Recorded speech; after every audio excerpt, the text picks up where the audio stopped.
So I wanted to say, first, I have a lot of thank yous as well. Right back at you, Sheila. I want to thank you. You educated me greatly when I was at DND, and when I was at the Office of Housing Stability, I learned a great deal. And thank you, Mayor Walsh, for that opportunity to be head of the Office of Housing Stability at that time. To my other colleagues at DND, there's too many of you to mention, but all of you really did help to mentor and educate me in housing policy and seeing it at a very large level, but also knowing it on the granular level. Finally, to my colleagues at Greater Boston Legal Services, part of the advocate group, but also part of the many people who are on a day-to-day representing tenants in the courthouse, is making sure that they have a voice and making sure that they are heard and are also part of that policy development. Not final, actually, to my colleagues on the City Council, I thank you so much. The headaches, the back and forth, the growth, it's all helpful. Those of you who have been here for many, many years, and those of us who came in as freshmen, I think I just love this group, and I love working with you, and I want to thank you personally for all of the back and forth, the pushing, and yeah, we got it done. We got it done together, so thank you.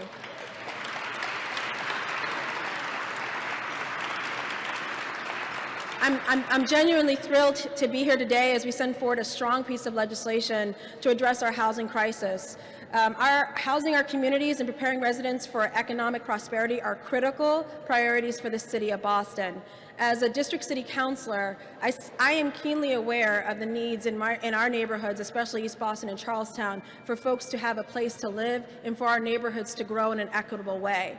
As residents are truly fighting to remain in Boston. It is an incredible city, and it's worth fighting to stay in. And this is going to be one of those tools in the toolbox that helps more people to stay here, especially our families. The economy is booming, but we need to do more. We need to make sure that as the economy is growing, so do our coffers, to assure that we can pay for good jobs and pay for affordable housing. As chair of Housing and the Community Development Committee, I know that this pain isn't just about my district, it's citywide. That is why it's so critical that we act today to advance this housing economic justice policy. This legislation will ensure that Boston secures lasting affordability for those who live here and for those who want to come here.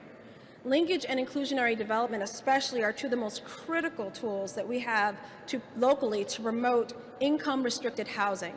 That means that we're committed not only to just creating that housing, but making sure it stays affordable for generations to come. I sit on the Neighborhood Housing Trust, and my colleague, Councilor Baker, sits on the Neighborhood Jobs Trust, and we keenly see how that linkage money is put out there and that we actually need more. We're able to see literally every month how these investments are going to impact everyday Bostonians. But these tools are greatly restricted by state law, and that's what this legislation will do. It doesn't say that we don't need the state. What it does say, as the mayor said, is that we, as Boston, we can handle this. Because we're dealing with the burdens of it, we need to make sure that we're able to handle and manipulate the benefits of it as well. We need to be at the helm for our own future. And while we appreciate the support of the state when it comes to matching grants, we cannot look to them to ask permission for how we're going to grow anymore.